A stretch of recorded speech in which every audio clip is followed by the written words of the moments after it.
À la fin de la semaine, nous célébrerons le don du Saint-Esprit à travers la fête liturgique de la Pentecôte et j'aimerais pouvoir m'entretenir un tout petit peu avec vous de ce grand don, de ce grand mystère même, à partir notamment de l'oraison du jour de la Pentecôte, donc vous entendrez si vous allez à la messe dimanche, le 31 mai.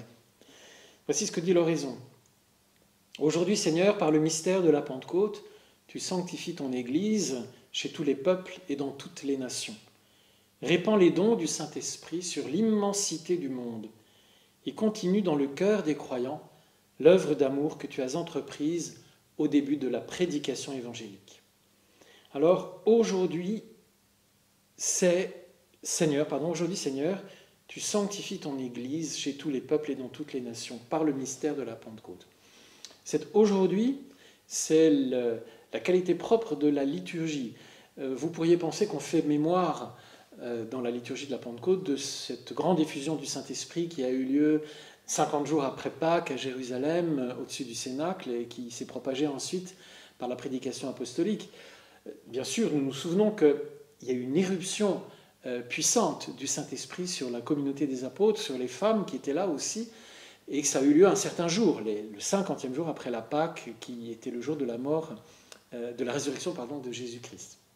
Alors, bien sûr, la liturgie est en contact avec cet événement passé et le met dans le présent. C'est ça l'intérêt de la liturgie, c'est son mystère, c'est son génie propre. Il vous faut l'admettre et le goûter en participant aux liturgies. Elle se saisit de quelque chose qui a été historiquement situé et nous le rend contemporain, ou dans l'autre sens, nous devenons, par la grâce de la liturgie, contemporains de l'événement qui a eu lieu à un moment précis dans le temps des hommes. Et cet événement, comme il est d'ordre divin, bien sûr, il a surgi dans le temps des hommes à un certain moment, le 50e jour après Pâques, l'année de la mort du Christ, mais comme il est de qualité divine, il surplombe tous les temps, il rayonne sur tous les temps, il atteint tous les temps, dans tous les sens d'ailleurs. Donc la liturgie nous place à ce niveau-là, elle nous communique cette puissante effusion du Saint-Esprit, qui nous met en contact historiquement avec le jour de la Pentecôte, mais qui propage en fait la grâce. Donc d'une certaine manière, toute liturgie eucharistique a quelque chose de pentecostal, puisque de toute façon, c'est dans la puissance de l'Esprit Saint que le pain et le vin deviennent corps et sang du Christ. Cela dit, le mystère de la Pentecôte n'est pas une douche d'Esprit Saint qui arrive comme ça sans préalable. L'Esprit Saint est disponible et à l'œuvre d'ailleurs dans le mystère de la création. Il est co-créateur, si l'on peut dire, avec le Père et avec le Fils. Il n'y a pas une spécialité particulière, sauf que dans le livre de la Genèse, on voit l'Esprit Saint présent dans ce souffle qui planait sur les eaux primordiales, qui couve cette espèce de chaos qui va devenir sous ses ailes un cosmos ordonné par la parole. Donc il est présent, bien évidemment de manière imagée, dans le livre de la Genèse, mais tout ça pour nous dire, dans notre foi, que et le Père et le Fils et le Saint-Esprit sont créateurs et sont à l'œuvre dans toute l'économie du salut, c'est-à-dire dans toute l'évolution des choses, des événements et des hommes qui vont conduire Dieu finalement à s'introduire très personnellement dans le monde humain avec l'incarnation. Donc l'Esprit Saint n'est pas un absent qui viendrait tout d'un coup sur le devant de la scène au moment de la Pentecôte. Il est très présent dans les Écritures, il se manifeste à des moments un peu particuliers, un peu cruciaux dans les prophètes, dans des événements de salut, donc il jalonne en fait puissamment comme des éclairs toute l'histoire du salut. Il est sur Jésus-Christ et plutôt avec lui dès sa conception, puisque Jésus est conçu dans la puissance du Saint-Esprit. Il est avec lui, agissant avec le Christ dans son ministère public, puisque le Christ, baptisé au Jourdain par Jean-Baptiste, voit le ciel s'ouvrir et le Saint-Esprit, sous une forme corporelle comme une colombe, descendre sur lui. Et c'est dans la puissance de l'Esprit que Jésus est poussé au désert pour résister au diable. Et c'est dans la puissance de l'Esprit qu'il retourne en Galilée pour prêcher la bonne nouvelle et accomplir les miracles et poser les signes de sa divinité. Donc l'Esprit Saint est de toute façon toujours à l'œuvre. Mais il avait été promis comme le fruit de l'ère messianique. Quand les temps messianiques seraient arrivés, beaucoup de prophètes, dont Joël, dont Isaïe, dont d'autres encore, avait dit, le jour du Seigneur, le jour du Messie, l'Esprit sera répandu sur toute chair, il se déploiera non seulement en Israël, non seulement de temps en temps chez certains prophètes ou chez certains rois particulièrement dotés de charisme, mais ce jour-là, avec un grand J, le jour messianique, eh bien, toute chair sera plongée dans un baptême de feu, toute chair sera saisie par l'Esprit Saint et prophétisera et connaîtra le Seigneur. Et donc, la Pentecôte, c'est l'accomplissement. À travers le mystère pascal de Jésus, c'est totalement lié à son mystère pascal, c'est l'accomplissement de cette promesse ultime. Tout ce que Dieu avait promis était comme transitoire jusqu'à l'arrivée du don au-dessus de tout don, qui devait être le Saint-Esprit.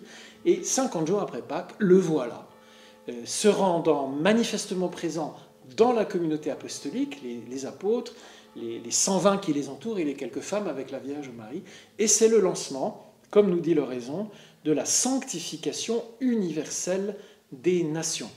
Dans l'Esprit Saint, l'Église est manifestée au monde, elle est manifestée à Israël, elle est constituée en porte-parole de l'Évangile pour continuer ce que Jésus avait fait en son nom propre, en son humanité singulière. Et maintenant, c'est tout un corps rassemblé dans la grâce de l'Esprit qui va assumer cette propagation de la bonne nouvelle. Alors nous, là-dedans, ce mystère de la Pentecôte, comment est-ce qu'il peut nous toucher ? Il peut nous toucher si nous attendons à l'Esprit Saint, c'est-à-dire si nous prédisposons notre cœur à sa venue. Quand on s'attend à la venue d'un ami, on prépare les choses pour qu'il trouve la porte ouverte et une place chez soi. J'allais dire, le Saint-Esprit, c'est véritablement l'ami intime. C'est celui qui va très intimement imprimer en vous le désir du Christ, tourner votre cœur vers le Seigneur, orienter votre intelligence vers la réception de la parole de Dieu, disposer votre cœur à aimer comme le Christ aime. Véritablement, il est à la source de tous ces mouvements d'amour, de prière, de confiance, d'espérance, de charité, de service. C'est toujours de lui que profondément ça procède, même si vous avez le sentiment d'avoir décidé de rendre ce service, si vous avez le sentiment d'avoir décidé de vous mettre en prière. Mais s'il n'était pas là, ça verserait très vite dans l'activisme, dans la simple vertu personnelle, et ça n'irait pas très loin, vous vous lasseriez vite. Donc, la Pentecôte, qui est pour nous en fin de semaine, c'est le temps privilégié où vous pouvez, d'une manière très intime, très intérieure, faire le point sur votre désir profond. Il y a un psaume qui dit « Seigneur, tout mon désir est devant toi ». Si vous désirez d'abord toucher la paye de la fin de mois, avoir un petit peu plus de pouvoir d'achat, que sais-je, je parle vraiment très très de manière caricaturale, mais si toute votre attention est concentrée là-dessus, eh bien comme le dit l'Évangile, là où est ton trésor, là sera ton cœur. Ton cœur sera sur ton compte en banque. Mais si ton désir profond est véritablement de te sentir vivre, de découvrir la présence intime du Seigneur, de pouvoir dépasser tout ce qui te corsette, tout ce qui te limite, tout ce qui t'encage en toi-même, alors là, tu vas préparer le terrain, tu vas ouvrir un espace pour le Saint-Esprit. Si tu veux, on est comme une boîte hermétique, et il faut simplement une petite perforation pour que l'air entre, et on peut dévider, enlever le couvercle, ou que sais-je, percer l'opercule, et ainsi bénéficier de tout ce qu'il y a à l'intérieur de cette boîte hermétique. Cette perforation qui va faire un appel d'air, et c'est l'aiguillon du désir. Donc, là où est ton désir, là où est ton cœur, et là où est ton cœur, là est Dieu.